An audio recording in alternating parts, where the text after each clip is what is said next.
Qui êtes-vous? Bonjour Madame Guidon, bonjour à toute la Guadeloupe. Donc je suis Monsieur Bourgoin Gérald.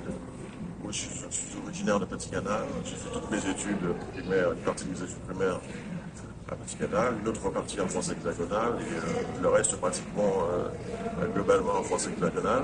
Ensuite, je suis revenu après la mort de notre mère ici en Guadeloupe, où j'ai passé le concours d'entrée à l'école normale de Guadeloupe.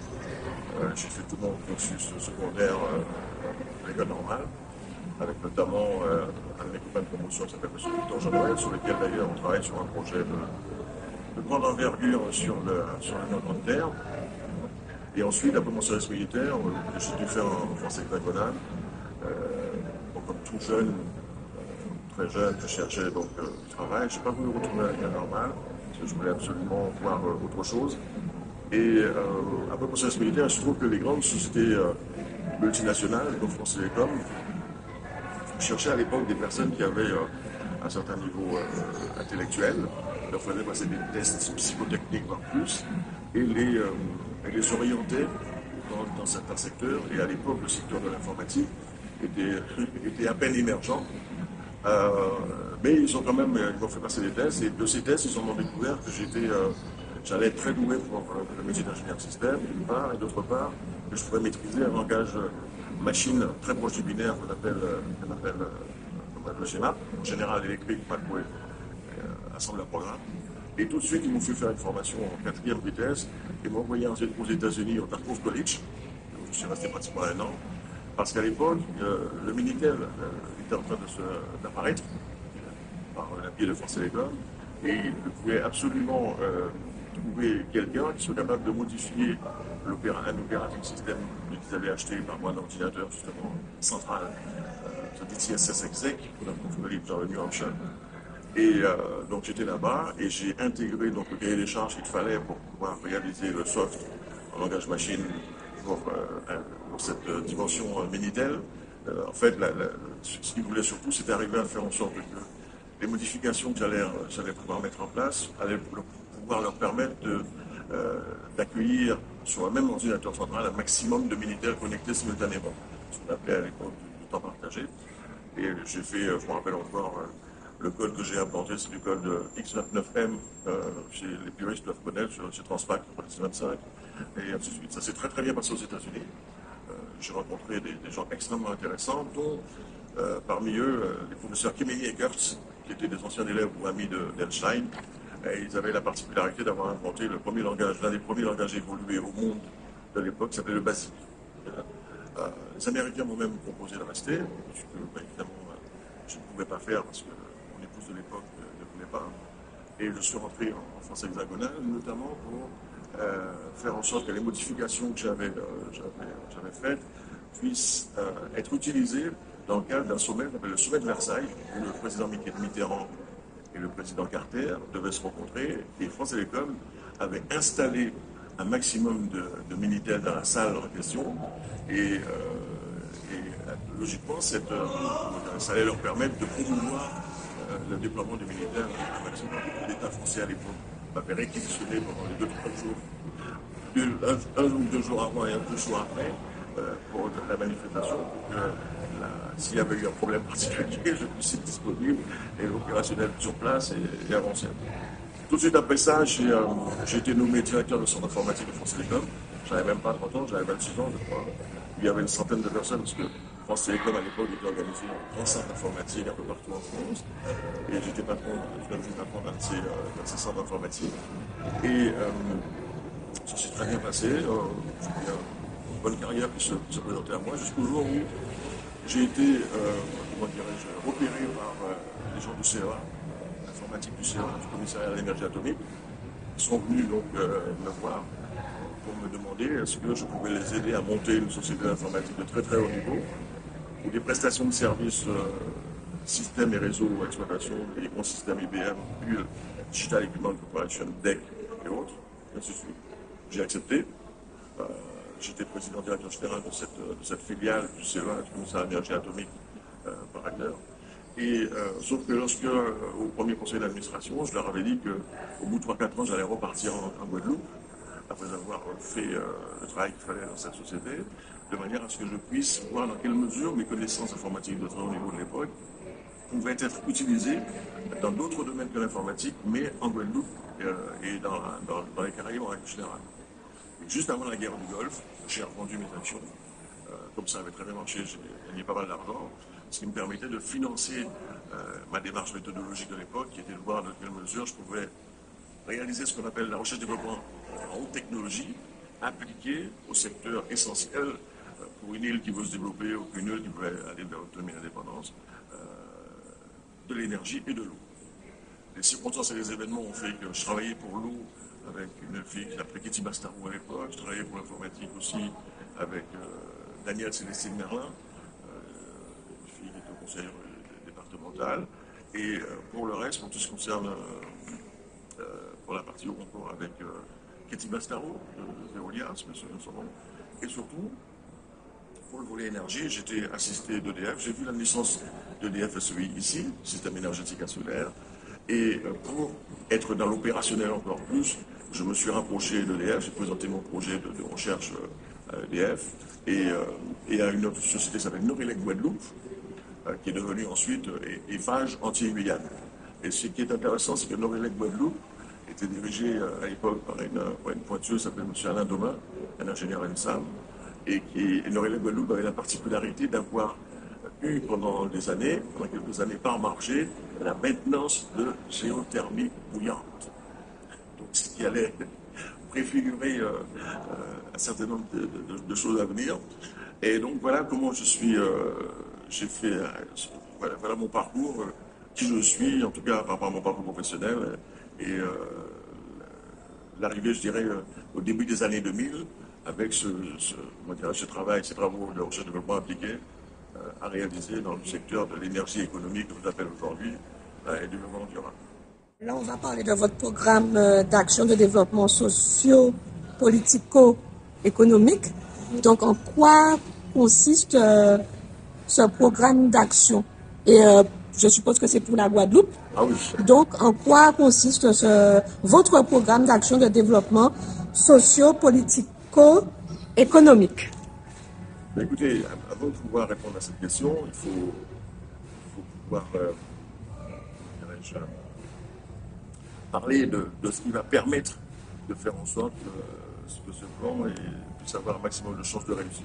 Puisque beaucoup de gens parlent de plan X, plan Y, plan Z, et ils oublient tous que le nerf de la guerre, c'est l'argent, et vous pouvez avoir les meilleurs plans du monde calculés, pensés et autres. Si vous devez attendre après les subventions et autres pour le mettre en place, vous allez risquer d'avoir quelques soucis. Ou alors, certains proposent même, pour mettre en place leur plan, 6 plans de développement qu'il y aurait, d'augmenter les impôts des Guadeloupéens. Ce qui, à mon avis, dans une île où il y a déjà près de 50% de gens qui vivent en-dessous du seuil de pauvreté, tel que l'INSEE le dit, je ne vois pas comment on pourrait donc faire avancer les choses correctement et politiquement. Donc, par rapport à ce plan, il a été conçu au fil de l'eau pendant des années où j'ai fait des allers-retours entre la France, la Guadeloupe et l'Europe, parce que j'étais aussi en Europe à plusieurs reprises, notamment une fois à Bruxelles pour tenter de racheter une géothermie bouillante à l'époque. Et en fait, tout ça est basé sur est réalisé à l'aune, je dirais, de cette recherche-développement dont je vous ai parlé tout à l'heure, en technologie durable, appliquée au secteur de l'énergie économique. Donc j'ai approfondi ça avec les partenaires dont j'ai parlé tout à l'heure, avec Eiffage, avec EDF, SEI et autres. Et je me suis fait accompagner de chercheurs de l'UAG à l'époque, Jean-François Dandré, qui est docteur en mécanique des fluides. Je suis passé en comité scientifique de l'UAG avec dans le cadre de ce qu'ils ont, lorsqu'ils veulent instruire des projets. Et j'ai même eu par rapport à ce projet-là et par rapport à ces travaux-là, une lettre de recommandation du président de l'époque, qui s'appelle M. Pascal Safas, qui était toujours en archive. Et donc, ce travail-là a demandé beaucoup de temps et m'a permis en fait de découvrir, d'analyser, d'approfondir ce que c'était que les énergies renouvelables, que c'était le solaire photovoltaïque, l'éolien, la biomasse, etc. Et surtout de savoir quels étaient les problèmes que causaient notamment le solaire photovoltaïque et l'éolien, qui sont des énergies renouvelables dites intermittentes, et sans entrer dans les détails techniques, qui pose beaucoup, beaucoup de problèmes, même en mettant du stockage et en utilisant les smart grids, les réseaux électriques intelligents, pose beaucoup de problèmes en termes de fonctionnement pour le réseau. Et donc il y a cette catégorie-là, et il y a une autre catégorie comme la géothermie, ou l'hydraulique et d'autres, qui elles ne souffrent pas de cette problématique d'intermittence. Et EDF m'a toujours fait comprendre que si un jour il fallait choisir, il serait plus naturellement vers les systèmes non intermittents, comme la géothermie, l'hydraulique et autres, plutôt que les énergies renouvelables. Tu sais, c'est la photovoltaïque éolien qui cause, même en y mettant du stockage, quelques soucis, des problèmes majeurs à intégrer, notamment du stockage, pour faire en sorte que... Mais bon, voilà. Et donc, ayant lu ça, il était tout à fait normal que je focus sur ceux qui allaient être le plus intéressants pour EDF, etc. Et c'est là que le volet dans ces tranches de bois, qui est géothermie, comment dirais-je, a été ciblé. D'autant qu'à cette époque-là, l'unité industrielle de Bouillon avait des gros soucis de fonctionnement, parce que la petite équipe qui l'a fait fonctionner de 1996 à 2002 avec des personnes qui sont devenues des experts par un domaine, battait de l'aile. Et tant et si bien qu'on s'est rapproché de la ville de Bouillante, avec les experts en question, avec le maire notamment M. Malo, on a fait un certain nombre de propositions en conseil municipal de la ville de Bouillante. Tout ce que je vous dis là est enregistré, calé, archivé, il y a des comptes rendus qui vont bien, pour leur faire comprendre que c'était une ressource extrêmement importante pour la suite des événements en termes de développement des énergies renouvelables d'une part, la production d'électricité verte d'autre part, en Guadeloupe. Et ça a été jusqu'à ce qu'un jour on rencontre le président des RUP, des régions ultrapériphériques de Bruxelles, à l'époque s'appelait M. Johannes Hahn, qui était venu parce que comme ils avaient financé les phases préliminaires à l'industrialisation du site, parce que les premiers forages d'exploration avaient lieu en 1962, ensuite il y a une phase de pré-industrialisation et d'industrialisation, et l'Europe avait financé pas mal de ces opérations-là. Et ils voulaient savoir pourquoi ça ne fonctionnait plus, qu'est-ce qu'il y avait comme problème, donc c'était déplacé. À cette occasion, la ville de Bouillante nous a fait rencontrer, et il a senti que dans ce qu'on avait, dans ce dont on discutait, la manière qu'on discutait et qu'on échangeait, on avait donc des capacités de faire des choses. Et nous avait demandé à l'époque, est-ce que nous aurions, donc la petite équipe des possibilités de présenter un projet de rachat de la société géothermique, puisqu'on avait les compétences, qu'on avait fait fonctionner en tout cas les experts en question, de 1996 à 2002, avec 98% de disponibilité. Toutes les archives sont là, les chiffres sont là, les tableaux Excel sont là, on peut présenter à qui voudrait voir. Et on a donc financé ce projet, et Johannes Hahn ensuite nous a demandé de venir à Bruxelles. Et on a été donc le 15 février 2012 à 16h à la communauté européenne, à la Commission européenne, pour présenter le projet en question à M. Johannes Hahn, qui était accompagné de Patrice Balieu, son directeur de cabinet, et puis d'un ingénieur de recherche de la Commission européenne, s'appelait Olivier Moinet. Au préalable, on leur a envoyé quelques informations aussi, ce qui fait que la réunion n'a pas duré très très longtemps. C'était juste des questions annexes auxquelles il fallait répondre. Et au bout, en tout cas, de cette réunion, le 15 février 2012 à 16h à Bruxelles, Johannes Hahn nous a dit qu'on était pour eux aptes à reprendre géothermie Bouillante, surtout qu'on avait prévu de le faire à la coopérative. Et ils ont envoyé tout de suite un mail à la région Guadeloupe, qui est l'organisme instructeur des fonds FIDER, etc., qui avait aussi financé pas mal la centrale à l'époque, ainsi de suite. Sauf qu'à deux personnes, M. André Bon, je prends mes responsabilités en disant ça, s'il n'est pas content aussi, il peut comprendre, il peut m'appeler, il peut venir me voir, je lui expliquerai, parce que je dis c'est la vérité. Et André Bon et une certaine Vanessa Rey. Je n'ai jamais eu de nouvelles de ces personnes depuis les années 2012, au moment où l'Union européenne leur a envoyé ce genre de documents. Qu'à cela ne tienne, lorsqu'on est sorti de cette réunion, j'ai aussi emmené le maire, parce que j'étais à cette réunion avec le maire, M. Malo, un de mes associés, M. Régis Pradel, d'Aquafer Goyard, un de nos experts, lui, Marie Rochat, par cœur, et voilà. Et les deux personnes qui ont parlé, Patrice Balieu et Olivier Moinet. On a fait ça, on a présenté ça, et ensuite j'ai emmené Malo la Fédération des EPL de France, qui est une structure qui permettait, parce que le marché de l'électricité ayant été ouvert en 2007, la plupart des collectivités de France étaient en porte-à-faux parce que l'EDF était majoritairement présent dans leur fonctionnement, alors que le marché de l'électricité devait s'ouvrir, donc ils devaient s'adapter au contexte. Ils ont donc mis en place un certain nombre de choses, notamment la création de sociétés d'économie mixte d'électricité. Donc il n'y a pas la présence unique de l'EDF dans le dispositif. C'est très bien passé et au retour, il était prévu, c'est dans le conseil municipal de Bouillante, le 2 juillet 2012, c'est écrit la France entière, était prévu pour créer avec une société d'économie mixte d'énergie basée sur la géothermie essentiellement à Bouillante ou en Guadeloupe. Mais lorsqu'on est revenu, ce cher Malo n'a cessé de me dire, moi Gérald, il faut qu'on voit le Noël, il faut qu'on voit le Noël. Je dis Jean-Claude, si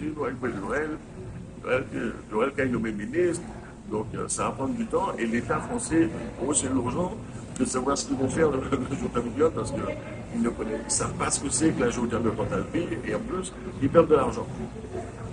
Donc il m'a dit, ouais, Gérald, il faut un petit sur le côté, pas oublier, ils ont dit, on est parti faire ces trucs, nous on a continué de notre côté et pendant les semaines qui venaient, on a continué d'entendre le gouvernement français qui disait, ouais, on a un truc comme l'argent, on va faire une géothermie bouillante, etc. On cherche une société pour. Donc, du coup, j'ai appelé Mme Roland-Juin, qui était ministre à l'époque, de l'Outre-mer. Je lui ai dit, oui, M. Couvret, j'ai entendu parler de vous, venez me voir avec une de mes conseillères, Mme Amélie Renaud. On va voir ce qu'on peut faire. Je suis voir Amélie Renaud, bien évidemment, on lui a fait la même présentation qu'on avait faite à Bruxelles. Elle nous a dit, nickel, il n'y a pas de problème, vous êtes des experts, vous connaissez votre truc, etc. Je suis prêt à faire les choses avec vous. Mais, M. Couvret, mais, vous connaissez vos élus, la représentation locale politique. Si on fait les choses avec vous sans eux, ils vont tomber là, qu'on a pris leur place, qu'on a essayé de leur faire X, Y, qu'on les a esclavagisés, qu'on a récupéré, etc., etc. Donc, il faut que la représentation locale puisse nous dire qu'elle est bien présente dans le dispositif, qu'on ne leur donne pas d'argent, et ainsi de suite. Et donc, en sortie de cette réunion, où Francis Giboyen de RFO était présent, on nous a interviewé, j'ai la vidéo, et on a bien dit, bien répété, parce que je n'arrivais pas à joindre le reste, je n'arrivais pas à joindre Malo, que le gouvernement, il attendait juste qu'il se manifeste, oui, on est dans la dynamique, etc. Le temps est passé, 2 mois en l'occurrence, 1 mois et demi, 2 mois. Madame Amélie Renaud m'a rappelé, et elle m'a dit, M. Couvret, vous voyez bien, avec un petit sourire en coin, j'aime bien dire ça, certaines personnes me disent, c'est pas bien de dire ça. Elle dit, vous voyez bien vos élus, on ne les a pas vus. Pourtant, votre projet il est bon, il n'y a pas de souci, etc. Mais on ne les a pas vus. Donc, comme on ne les a pas vus, on ne peut pas prendre le risque politique avec vous, en faisant avec vous sans eux. Et si on ne fait rien, on va continuer de perdre de l'argent. Donc, on va prendre en remarque que voilà comment la société de notre client, et bien sûr je sais qu'il y a des tractations de fonds avec les Israélo-Américains par ailleurs, mais bon, je pense que si on avait fait le travail qu'il fallait, comme il fallait, on aurait peut-être sans doute pu récupérer malgré tout, malgré les lobbies qui fonctionnaient derrière, la société géothermique bouillante, prévu d'être de manière coopérative, participative et solidaire, de manière à pouvoir ensuite financer autre chose. Et aujourd'hui, pour l'info, la société en question, israélo-américaine, réalise en moyenne 6,4 millions de bénéfices par an.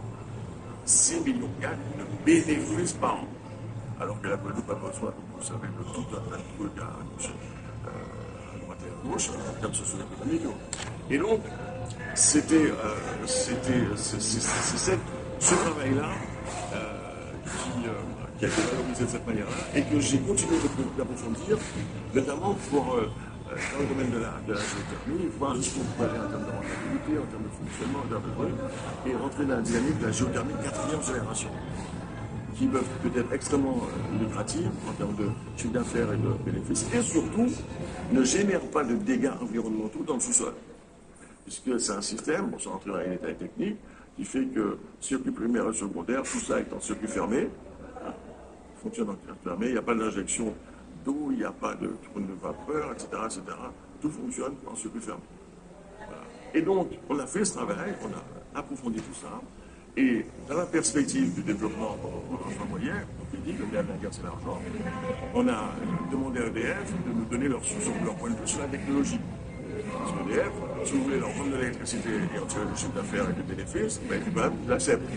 Et pour qu'ils acceptent, vous passez par toute une chaîne de personnes qui instruisent le dossier, notamment pour vérifier que vous répondiez bien à leur référentiel technique.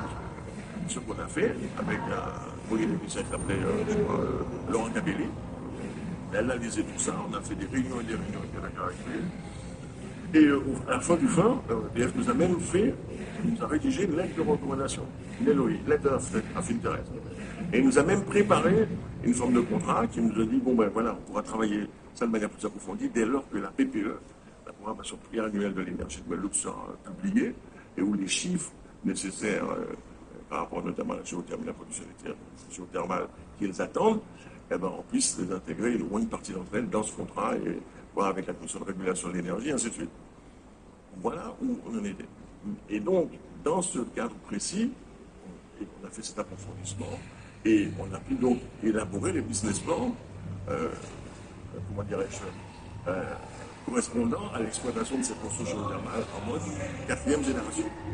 Et là, bien évidemment, comme je le dis, à titre d'exemple, une centrale de 100 MW pourrait rapporter 110 à 120 millions d'euros de chiffre d'affaires par an et pourrait générer entre 90 et 100 millions d'euros de bénéfices par an, sachant que les contrats d'EDF sont en général 15-20 ans. Vous imaginez ce que ça peut représenter. Et donc, derrière, à partir de là, en mode coopérative participative solidaire, on peut très bien dire, voilà, on crée notre propre, sous la base de ces chiffres-là, on crée notre propre fonds d'investissement, nos fonds d'investissement, on crée nos propres fonds de solidarité avec notre propre argent, etc. Et ainsi de suite. Et donc, c'est là qu'on a continué d'aller plus loin et voir qu'avec les énergies renouvelables, dont la géothermie, celle de 4e génération, on avait une assise financière qui pouvait permettre de financer un développement qui tient la route au niveau de la Guadeloupe. C'est comme cela que j'ai conçu une approche avec 5 pôles structurants de coopération économique, sociaux, solidaires, durables, à tendance zéro chômeur, dont les objets, je dirais, l'activité principale serait liée au marché de l'énergie et, comment dirais-je, au fait qu'on aurait à vendre à un client solvable l'électricité qui EDF. Parce que, bon, je me redis simplement par rapport à d'autres interviews que j'ai faites, les gens oublient que, parce qu'on dit souvent aux gens, monter des sociétés, monter des sociétés.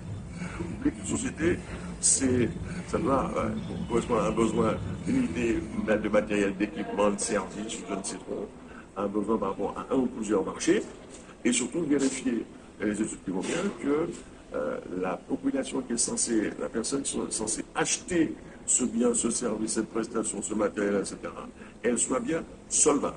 Sinon, vous allez nulle part. L'une des caractéristiques ici, c'est, comme j'ai dit l'autre fois aussi, c'est que les gens, ils aiment bien faire des business plans et puis avoir des subventions d'exploitation. C'est-à-dire que votre budget n'est pas équilibré, vos recettes dépenses ne sont pas équilibrées. Et ce que vous faites, vous demandez une subvention et comme ça, vous avez la sensation ou l'impression que votre business du tourne et tient la route, etc. Ce qui, évidemment, serait faux dans ce cas-là. Et du coup, on a réparti une production géothermale et ou de stations de transfert d'énergie par pompage dans le sud Basse-Terre. On a prévu donc activités toujours liées à l'énergie, toujours liées à la vente d'électricité et dégager des retours sur investissement, une valorisation financière extrêmement intéressante. Et dans la communauté d'agglomération du Nord Basse-Terre, ce serait de l'agrivoltaïsme, une combinaison de l'agriculture et de cela photovoltaïque en termes de production. Pour le Nord-Grande-Terre, ce serait des STEP, des stations de transfert d'énergie par pompage, qui fonctionnent un peu de la même manière, non intermittentes. On prend de l'eau avec une pompe, on met ça dans un bac de rétention, derrière le bac de rétention, il y a une turbine, et ça produit l'électricité. Pas d'intermittence, pas d'arrêt, pas de problème X, problème Y, problème Z, par ailleurs. Et sur la rivière du Levant, prévu de mettre en place ce que j'appelle moi l'hôtellerie-restauration du XXIe siècle. Je travaille sur un projet, notamment par rapport à la maison créole, avec un certain monsieur Vion, pour ça, puisque la plupart des hôtels, à mon avis, elles mériteraient à pouvoir faire de l'autoconsommation collective, voir dans quelle mesure aussi on pourrait faire la pollution pour cette autoconsommation introduire la dimension solaire photovoltaïque avec de l'hydrogène ou du dioxyde en termes de stockage. Et on serait les premiers sans doute à avoir des autoroutes de restauration qui sera énergie positive. C'est-à-dire que l'hôtel tourne, mais n'a pas besoin de payer de l'électricité à EDF, puisqu'elle produirait elle-même son électricité. Et quitte à redimensionner ou surdimensionner la configuration, on pourrait aussi revendre le surplus à EDF, donc ça a un gain financier particulier à terme. Et pour le Cap Excellence, ce que je voudrais, moi, c'est leur faire, genre, on a dit ça avec un des maires de la route, le maire de la route que j'ai mis dernièrement, faire de la, comment dirais-je, mettre en place ce qu'on appelle un de nos concepts produits, l'OSEN, boucle locale à énergie positive, que j'ai inventé avec EDF, notamment Laurent Duchesne, et qui permet, à partir d'une mairie, des voitures d'une mairie et des bâtiments autour, de faire une espèce de quartier à énergie positive, avec une boucle locale à énergie positive, et ainsi de suite. Comme par exemple, là on est en train de parler, on commence avec Cap Excellence, la possibilité de faire d'ici un bâtiment à énergie positive, et voir aussi comment on pourrait surdimensionner la production pour faire en sorte que le soir, par exemple, le surplus, si ça ne fonctionne pas, on puisse l'envoyer vers l'éclairage public de la ville, avec l'autorisation d'EDF, bien évidemment, et on va vendre la électricité-là à EDF. Donc à chaque fois, vous avez pour chaque commune des communes une base qui vous permet de produire et de vendre. On a nos compatriotes qui ont perdu cette notion qu'il faut pouvoir produire et vendre, pouvoir exporter. Et dans les plans qui sont précarés par rapport à l'utilisation et retour sur investissement de ces productions d'électricité, évidemment, la première chose qu'on essaie de traiter, ou en tout cas de financer, c'est la misère sociale, au travers de quelques actions clés, qui serait par exemple de mettre en place un logiciel pour lequel M. Jean-François Dorville travaille là-dessus, qui permettrait de faire,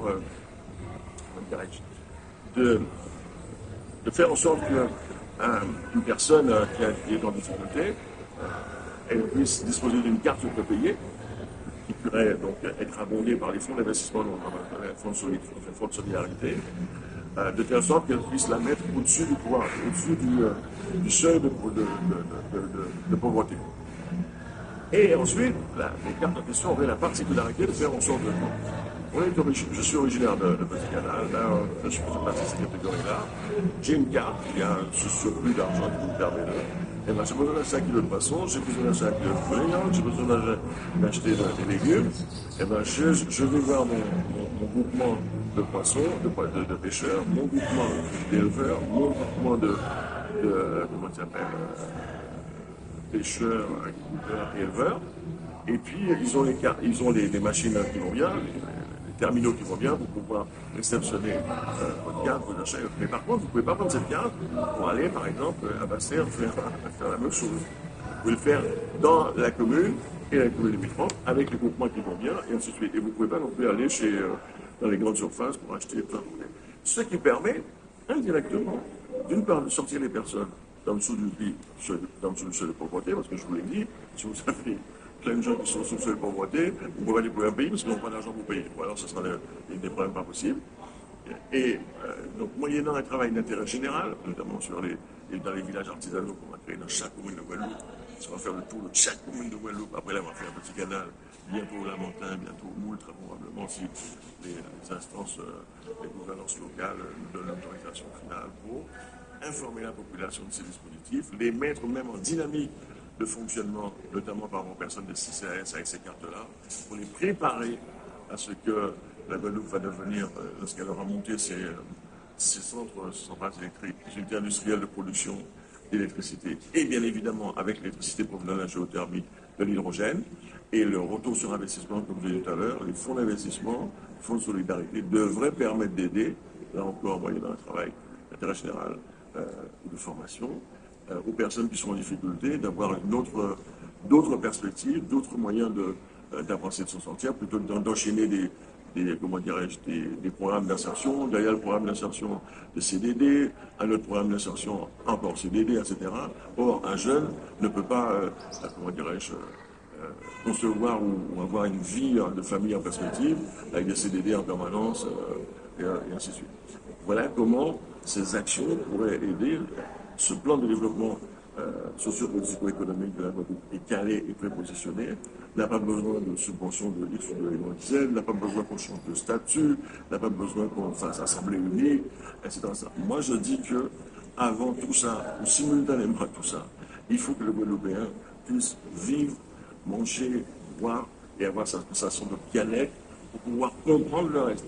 Parce qu'aller dire aux gens, leur parler de statut, à moins qu'une catégorie, pas une certaine catégorie de la population, que bon, bah, c'est intéressant d'être pour telle raison, telle raison, qui a ci, qui a ça. Il va vous écouter comment dirais-je, par politesse. Mais dans l'absolu, le lendemain, son RSA est terminé, le 10 ou le 20 ou le 15 du mois, et tout le reste du mois, il fait comment pour lui?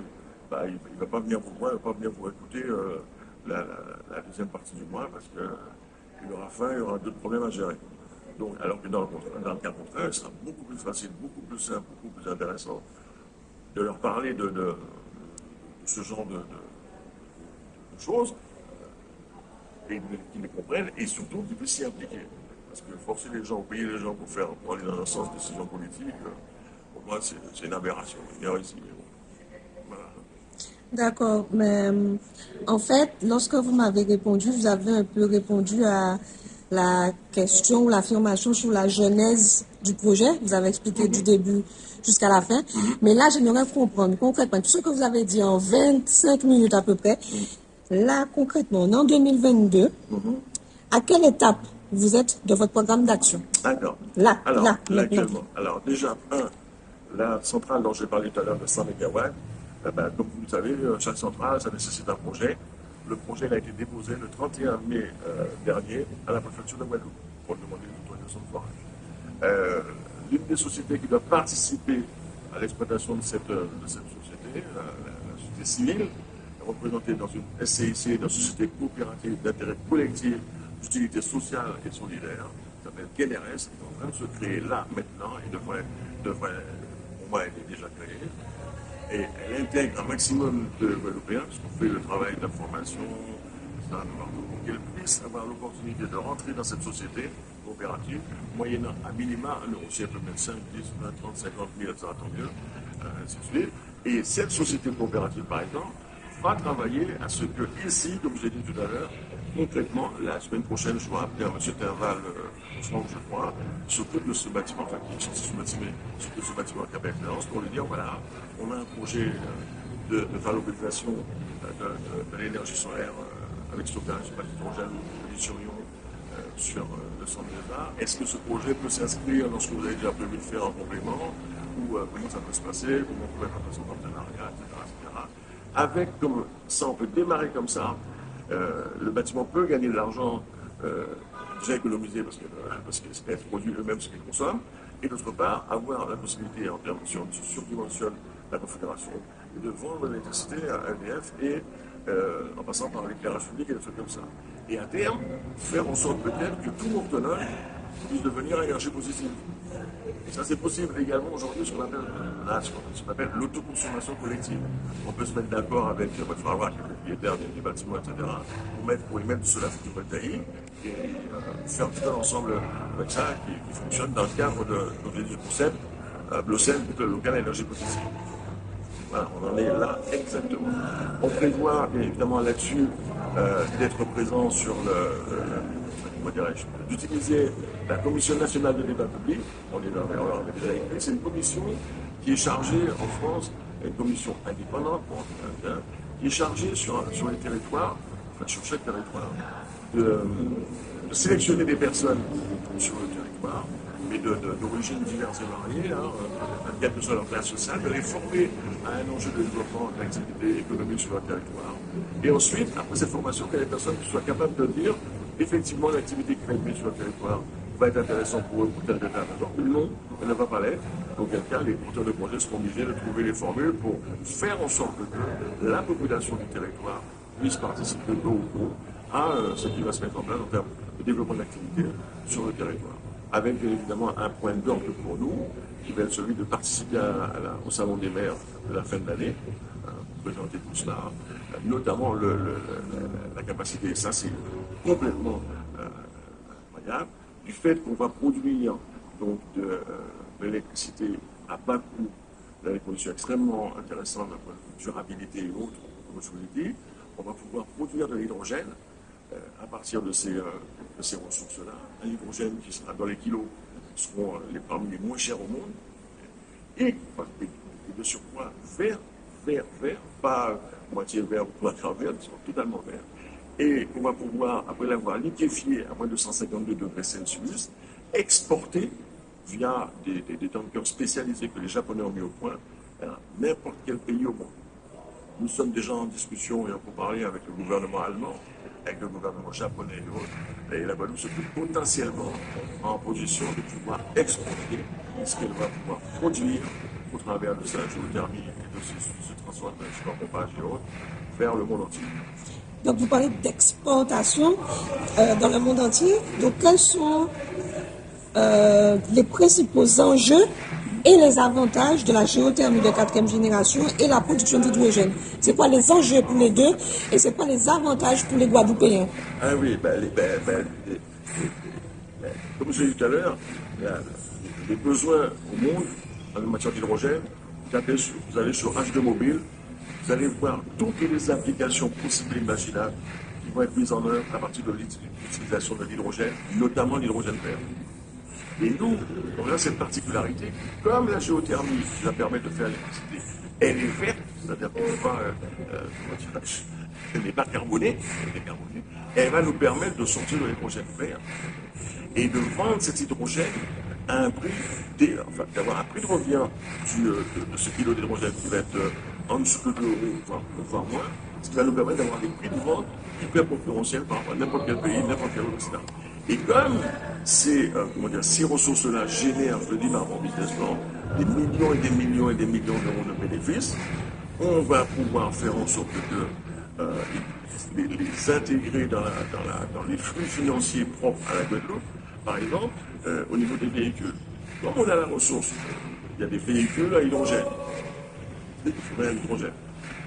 Comme on a la matière première ici, ben vous imaginez bien qu'il y a tout un modèle économique concernant les véhicules électriques à hydrogène qui pourront être faits à partir d'ici, puisque la matière première est ici. Donc emploi et tout le reste qui va avec. Parce que je veux dire. D'autre part, la SCIC dont je parlais tout à l'heure, Ténérès, elle intègre tous les Guadeloupéens qui ont en moyenne en euros et en dedans. Et Ténérès, elle fait partie du capital de l'actionnariat de toutes les sociétés qui vont exploiter les ressources permettant de produire et d'un côté la géothermie et de l'autre côté l'hydrogène et d'exporter ces ressources colombiennes. Comme ils sont présents dans l'actionnariat, ben les bénéfices qui vont sortir de ces entreprises-là vont être directement,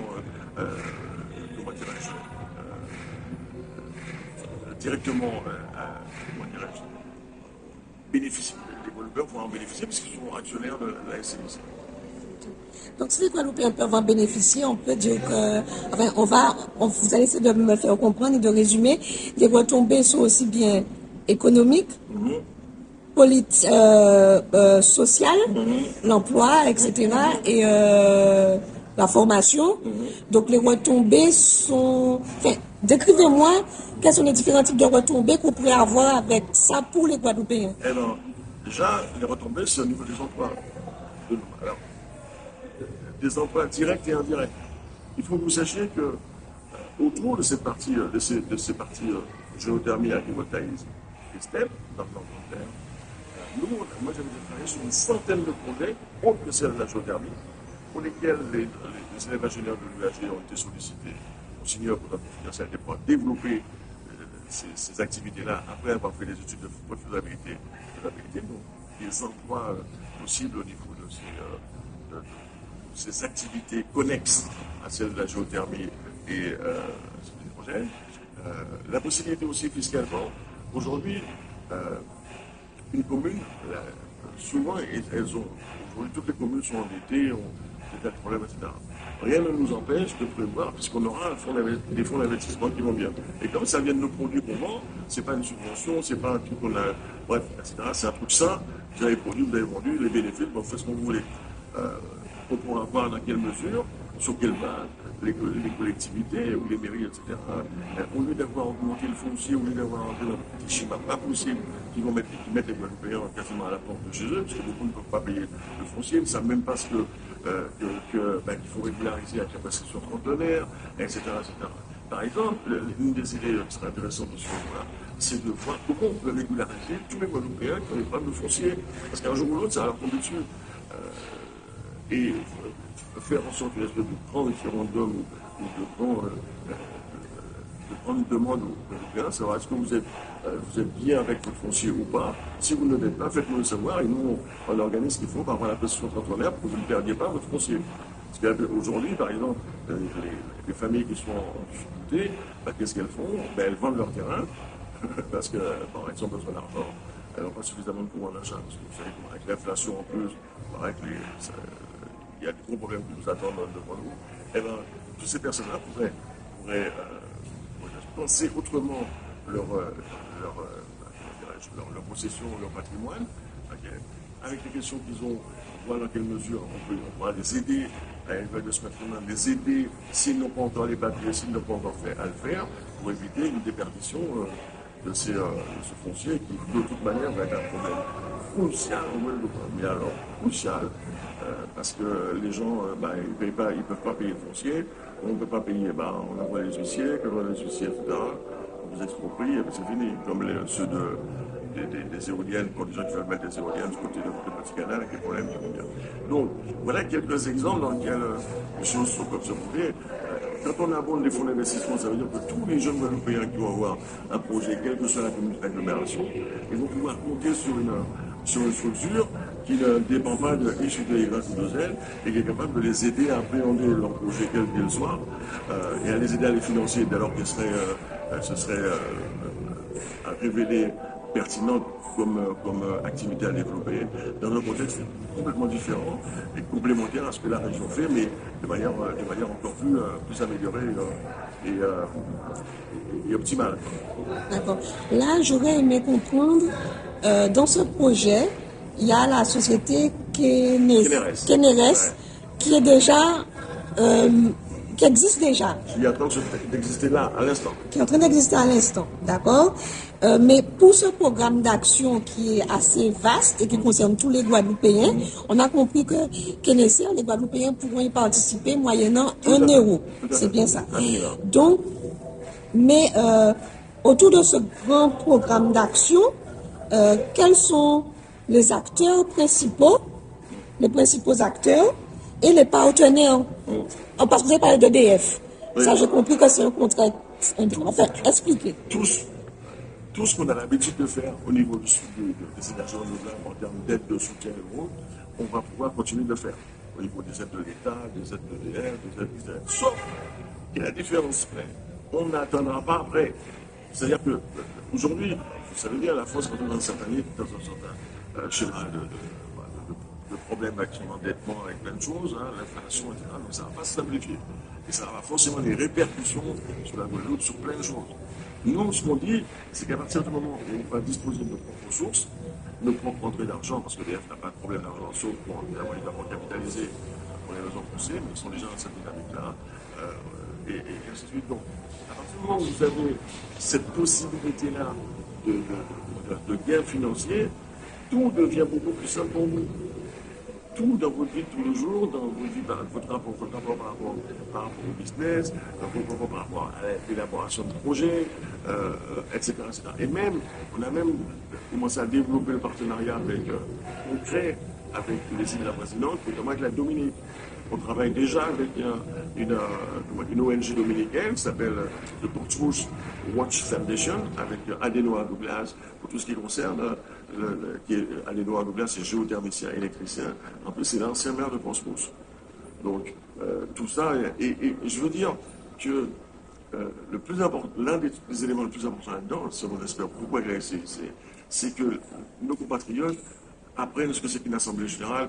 Comme partie, ils ne savent pas, d'autres oui, mais parce qu'ils ne savent pas, c'est qu'une assemblée générale ordinaire, une assemblée générale extraordinaire, apprendre comment une société fonctionne, qui gagne de l'argent surtout, comment ça fonctionne, comment on s'applique, comment on suit, et ce sont les Guadeloupéens qui sont eux-mêmes acteurs consommateurs, pas consommateurs tout seuls, mais acteurs consommateurs, et leurs actions et leur consommation, une partie des bénéfices qui en sont produits vont revenir dans leur poche et pas aller à perpète dans les paradis fiscaux ou en Europe ou au matin, c'est le cas que vous êtes.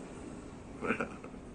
Quelles sont les difficultés que vous avez rencontrées ou que vous rencontrez ou que vous supposez que vous allez rencontrer pour pouvoir réussir à faire adhérer l'ensemble de la population à votre programme d'action? Le plus gros problème, tout ce que je dis, toute la partie technique, financière, et tout ça, ça a été vu. Même, il y a des gens qui me disent, bon, mais Gérald, ouais, mais tu dis ça, mais où tu vas prendre l'argent? Parce qu'une centrale de 100 MW, par exemple, ça a coûté 252 millions d'euros. Une centrale productrice d'hydrogène, ça a coûté 50 millions pour 20 MW de puissance installée en hydrogène. Et moi, je leur ai dit que nous, on a fait l'expérience avec, ça s'appelle Deloitte, on a fait l'expérience et on sait comment, dans notre cas personnellement, par rapport à la, comment ça s'appelle, en 2009, à la conférence de Copenhague, l'ONU avait mis en place, a commencé à mettre en place, il y a une vision de ce qui allait se passer d'ici 2020 à 2009, la finance verte et la finance durable. Ce sont des outils, des fonds d'investissement et autres, qui sont prêts, qui sont calculés pour que dès lors que vous avez un projet, pas plusieurs projets, allant dans le sens de la réduction des gaz à effet de serre, qui est un enjeu international, voire mondial, eh bien, on vous prête l'argent qui vous permet de réaliser votre projet pour que vous puissiez tenir vos engagements de réduction de gaz à effet de serre, en l'occurrence la France. Voilà. Donc, c'est dans cette direction-là, la Guadeloupe qui va sortir demain, qui va sortir avec ses ressources exploitées par elle-même, pour elle-même, avec elle, et cette redistribution des richesses qui est pensée dès le départ, c'est une Guadeloupe complètement différente. Et la grosse difficulté, elle n'est pas technique, elle n'est pas financière, c'est trouver la pédagogie pour faire en sorte que le désenclavement, je dirais cérébral, de compatriotes est habitué à fonctionner de certaine manière, faire X puisse se faire de manière effective.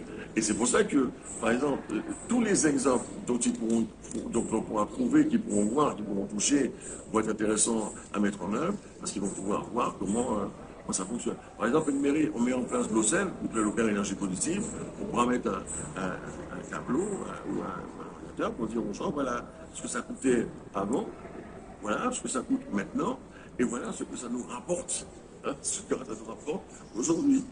Ce qui est, plus la mairie gagne par d'autres moyens, moins les impôts sont élevés. Et quand on rentre dans une dynamique comme celle-là, réduire les impôts des Guadeloupéens, ça sera possible. D'accord. Et je voulais revenir à la société civile sous le nom de KNRS. KNRS. Énergie, économie sociale et solidaire. Voilà. Pour tous les Guadeloupéens par rapport à votre programme d'action. Si j'ai bien compris, vous avez déjà commencé la communication. Ah oui, tout à fait. Donc, c'est plus difficile. En fonction de cette communication, et si vous pouvez le dire, combien de personnes sont déjà intéressées par cette société civile? Tous ceux qu'on a pu contacter sont intéressés. Aujourd'hui. Vous avez un chiffre à peu près? Ce que je peux extrapoler peut-être, c'est que on a un site sur change.org. On est arrivé à pratiquement 1000 personnes. Et 1000 personnes, tous les commentaires vont dans le bon sens par rapport à ça. C'est une dynamique qui à mon avis, aujourd'hui, potentiellement, on est entre 2000 et 5000 adhérents, okay, pas effectifs au niveau des instructions, on appelle ça, des intentions de souscription, mais on va vite confirmer tout ça, parce que comme j'ai dit, on a commencé un tour des communes de Guadeloupe, avec Canal, on va faire Moule, on va faire toutes les communes à raison d'une commune par mois, avec distribution de flyers qui sera comment dire, intégrant la partie intention de souscription et l'indication d'un jour et d'un lieu dans la semaine où on aura fait ça, pour leur dire voilà, vous venez à tel jour, à tel endroit, voilà le programme des conférences qui vont être données pour expliquer les tenants et les aboutissants de la mise en œuvre des projets, et ainsi de suite. Et à mon avis, au bout de ce qu'on en aura fait 10, on pourra tirer des ratios et dire exactement où est-ce qu'on en est. Mais bon, aucun Guadeloupéen à qui on a présenté, on a parlé, on a dit ça, n'a été tous ils sont d'accord qu'on pourrait y aller. Ok, vous allez faire l'ensemble des communes, donc on est pratiquement, on va dire 400 000 habitants. Donc bon, est-ce que vous espérez, pour ça c'est forcément, vous espérez atteindre les 100% ou pour pouvoir vraiment mettre le projet enfin, pour commencer le projet, vous allez attendre 50%, 60%, 100%? On n'a pas besoin d'attendre que la SCIC, les personnes soient adhérentes. On n'a pas besoin d'elles à ce niveau-là. Nous, on a besoin d'elles pour qu'elles puissent, qu'on puisse, comment dirais-je, qu'elles puissent apprendre comment dirais-je, ce que c'est que produire, ce que c'est que vendre, à valoriser ces ressources et qu'elles puissent apporter des idées pour redistribuer les richesses. Mais on n'a pas besoin que la SCIC tienne X ou Y milliers d'adhérents pour pouvoir lancer les opérations. D'accord. Et est-ce que vous auriez, comme on parle de la société civile Kémérès, est-ce que vous auriez un message pour les Guadeloupéens concernant votre programme d'action, ce projet? C'est tout simple. Alors, je vais parler un peu technique, mais il suffit qu'ils aillent sur un site, j'espère qu'ils auront quelque chose pour écrire, qui est http http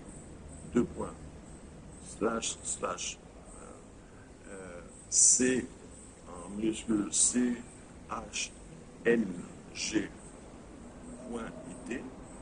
je répète,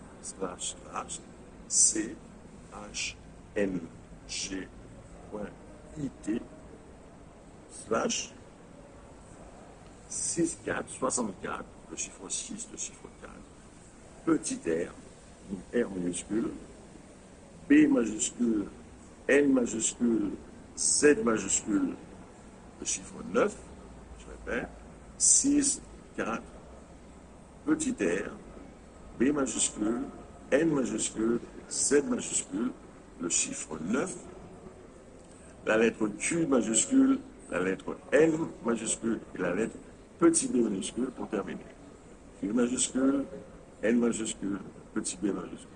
Ils vont là, que ce soit avec leur téléphone portable et leur navigateur, que ce soit leur moteur de recherche, que ce soit Y, ils vont là, ils vont tout trouver et surtout la possibilité de s'inscrire sur cette base de pétition d'information qui va permettre de faire voir au fil de l'eau combien adhère à cette dynamique de développement global d'un projet autofinancé. Le projet global de la Guadeloupe, autofinancé, c'est pas on va augmenter les impôts, on va faire les transferts gratuits. Et ce sera d'autant plus facile de penser changement de statut, de penser autonomie nationale, on aura nos sous, on sait que nos sous, on sait où on va les trouver. On n'aura pas besoin d'attendre X ou Y, Z pour pouvoir le faire. Et choisir la manière la plus sereine possible, le meilleur article possible qui nous ira. Parce qu'on n'attend pas après X ou Y, Z. C'est une Guadeloupe totalement différente. C'est bien pour ça qu'il appelle une Guadeloupe d'avance. C'est autre chose, ça n'a plus rien à voir. Comme par exemple, élément d'actualité, aujourd'hui la programmation pluriannuelle de l'énergie est en train de s'élaborer. C'est le document cadre qui permet de définir quelle quantité d'électricité il va falloir fournir pour assumer la consommation dans les 5, 10, 15, 20 ans à venir. Mais actuellement, qu'est-ce qui se passe? On a un certain nombre de lobbies qui tournent autour de ça, etc. Et qui font que la Guadeloupe ne tient pas sa place là où elle devrait.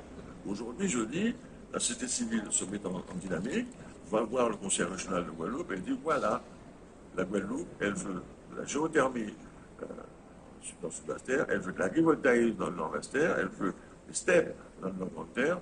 Elle est présente dans les structures, c'est pas un privé tout seul dans un coin moi qui vais le faire, elle est présente dans les structures.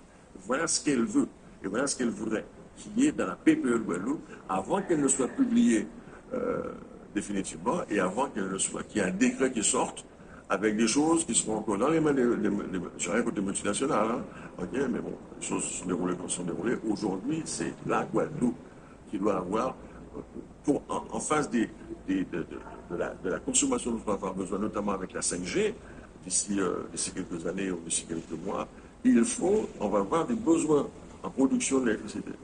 Et il faut pas, comme cette production, elle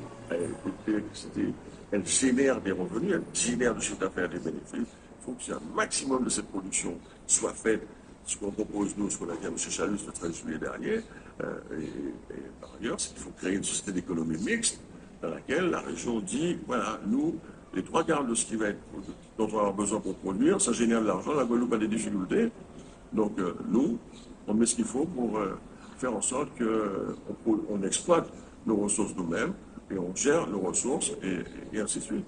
Voilà, c'est terminé, c'est ça, c'est pas compliqué. Et c'est les compétences de tout ça dans le Guadeloupe. Ils ont l'habilitation énergie, personne ne peut leur dire qu'est-ce que vous faites, etc. Sauf que si vous ne prenez pas la place autour d'une table, vous avez une place que vous avez réservée, vous ne prenez pas la place, eh ben les lobbies, les multinationales les prennent et puis vous vous retrouvez en queue de peloton alors que vous devriez être parmi les premiers, sinon le premier.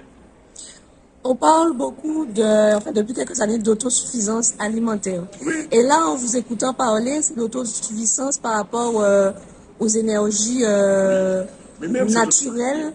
Mesdames, dites-donc, ce qu'il faut savoir, ce que beaucoup de gens oublient, quel que soit ce que vous voulez faire sur Terre, quel que soit ce que vous voulez développer, quel que soit ce que vous voulez, il vous faut de l'énergie. La santé, vous ne pouvez pas faire quoi que ce soit en santé à une certaine dimension si vous n'avez pas d'électricité. Vous allez mettre des bougies, vous allez mettre des groupes électrogènes, c'est pas possible. À un certain niveau, c'est pas possible. L'agroalimentaire, dès lors qu'on a nos ressources à nous, on utilise, voilà, on peut faire des développements, on peut même sécuriser les développements qu'on peut avoir en agroalimentaire, en santé, en pêche, en agriculture, tout ce que vous voulez. Voilà, on sécurise tout ça parce que ça ne dépend pas de M. X ou de M. Y en France hexagonale qui, en fonction de son temps disponible et autres. Moi, j'étais sidéré la dernière fois où j'ai vu que d'un côté, il y avait le syndicaliste, d'un côté, il y avait les élus, ils ne savaient pas s'entendre, ils ont été obligés d'aller demander à un ministre de venir pour les aider à se mettre d'accord, à se rencontrer, à discuter, à échanger. Franchement, bon, moi je veux bien tout ce qu'on veut, mais là on atteint les summums dans je ne sais trop quoi. Et ça, non, on n'a pas non, c'est fini ça. D'ailleurs, je vais demander très prochainement une audience, réunion à la présidente de l'Assemblée nationale, à la présidente du Sénat, à Madame la Première ministre et à Monsieur Macron, pour leur dire, voilà, la Guadeloupe, parce qu'ils ne connaissent pas la géothermie haute enthalpie. Ils connaissent la basse énergie en moyenne énergie, mais ils ne connaissent pas la géothermie haute enthalpie, la nôtre.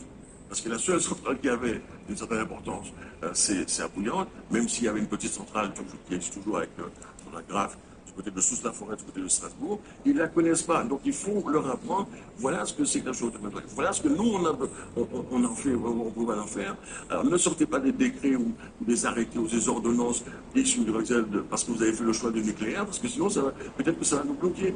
Et plus vite on s'intéresse à tout ce qui concerne l'énergie autour du nucléaire, qui serait préjudiciable autour de la Guadeloupe au niveau des énergies renouvelables, on les cible, on cherche ce que c'est, et on les modifie ou on les fait évoluer ou on en met d'autres, mais ne pas attendre au dernier moment qu'il y a un truc qui soit voté, vous allez, ah mais tiens, mais ça va nous rendre, on va pas pouvoir faire ci, on va pouvoir faire ça, etc., etc. Je vais prendre un exemple bien précis. On vous dit, oui, mais on va atteindre l'autonomie énergétique en 2030. Ça n'est pas possible. Pourquoi? Parce qu'il y a un décret, plus le code de l'énergie, l'article 141-9, plus un décret du 23 avril 2009 qui dit que lorsque vous atteignez 35% d'énergie renouvelable simultanée injectée sur le réseau, on vous déconnecte. Dites à Servat, dites à comment il s'appelle encore, Califère, et les autres, là, je veux dire ça. Mais ils ne connaissent pas, ils ne savent pas. Et la France non plus ne sait pas. Donc si quelqu'un ne va pas donner l'info, ben, un jour, on va découvrir ça et il sera trop tard. Il fera partie dans une dynamique d'abrogé. Donc il vaut mieux prévenir, construire ce plan-là et voir au niveau législatif, répertorier, cibler tout ce qui pourrait poser des problèmes avec le nucléaire qui va s'installer, etc. et nous éviter et nous préparer pour faire en sorte qu'on n'est pas abrogé, on n'est pas en catastrophe où il faut descendre dans la rue pour demander de dividendes, etc. Non, on fait ça calmement, sereinement, et on sera, à mon avis, mieux écouté et plus opérationnel et pertinent dans ce cas-là en réalité. Pour terminer, bon, je me place à la place d'un Guadeloupéen ordinaire. Qu'est-ce que je dois retenir de votre message? Pour les gens qui vont vous regarder, bon, vous voyez, il faut, c'est produire, enfin exploiter, produire, consommer et vendre à l'international nos ressources naturelles. Donc, je voudrais que, en quelques phrases, qu'est-ce que le Guadeloupéen doit retenir de votre discours? Qu'il est un Qatari en puissance. C'est-à-dire? J'ai participé à un webinaire entre les représentants de l'État français, la région et autres. En fin de ce webinaire, un des responsables directeurs de la DA de la préfecture Guadeloupe a dit, c'est dans une vidéo, hein, c'est pas moi qui le dis comme ça, s'agissant de l'hydrogène, les Guadeloupéens sont des Qataris en puissance. Le pays du Qatar fait des 170 millions, 170 ou 200 milliards d'euros de PIB, vous imaginez tout ce qu'il y a derrière. Voilà. La Guadeloupe, aujourd'hui, c'est ça, c'est ce qu'elle est déjà là. Il faut que tout le reste monte au niveau des ressources. Voilà. Et on est capable, il y a des ingénieurs guadeloupéens dans tous les sens, il y en a qui sont au courant, il y en a qui sont informés, il y en a qui sont déjà prêts, il y a un Guadeloupéen qui travaille chez Général Electric et de par ailleurs sur les turbines et les alternateurs qu'on va utiliser dans l'Assemblée nationale qu'on va monter. Ils écoutent, ils suivent en permanence tout ce qui se fait ici, toute l'évolution qu'il y a pour le moment venu, d'ici 2 ans et demi, 3 ans, lorsque les centrales seront montées, en tout cas, j'espère, ils puissent revenir et trouver le niveau d'activité et de fonctionnement de ce qu'ils vont mettre en place. Ici aussi, je compte pour apporter une valeur ajoutée supplémentaire à Centre des Arts et Agriculture, mettre en place une société que j'avais prévu de monter parce que j'ai remporté un concours d'entreprise avec Belle de Mai qui est un incubateur pour tout ce qui est jeux, vidéo éducatifs et pédagogiques. On va développer ici Cap Excellence de l'optimisation, etc. En même temps que le surf un centre de développement de jeux vidéo ludo-éducatifs et pédagogiques avec un de mes projets qui avait déjà été sélectionné par Belle de Mai à Marseille, qui est un personnage qui s'appelle Inac. C'est toute l'histoire des Caraïbes, enfin l'histoire de la Guadeloupe, avec des Arawaks et les Caraïbes qui proviennent des bords de l'Orénoque. Ça n'existe pas, le scénario est pensé, tout a été fait, etc. Il y aura le développé, ce sera développé ici. En plus, il y aura une autre innovation. Mon fils a mis au point en ingénierie acoustique un système d'écoute en 3D, 4D immersif, pour lequel il est en train de signer les contrats avec Microsoft, pour mettre en place ça dans toutes les tablettes qui vont se vendre. Ça va être ici, aussi avec ce jeu vidéo éducatif et pédagogique. Pareil, on va voir comment monter une antenne, pour monter une université pour les sourds et les malentendants, parce qu'on est en rapport avec une structure qui s'appelle l'École française des langues et des signes, avec un professeur qui s'appelle Jean-François Labesse. On avait commencé à mettre en place un GIE pour ça, qui s'appelle ETIAS, pour énergie durable, intelligence artificielle pour les sourds et les malentendants. Malheureusement, le Covid est arrivé, on va reprendre tout ça, et le point de départ de cette opération-là, ce sera à partir d'ici, Cap Excellence va l'ensemble de ce qu'on va lui proposer dans les semaines qui viennent. C'est quoi un GIS? GIE. GIE, c'est quoi un GIE? Point d'intérêt économique. Ok, d'accord. Voilà. Et je vous remercie beaucoup. Il n'y a pas de problème, Madame Didon. Merci à la Guadeloupe.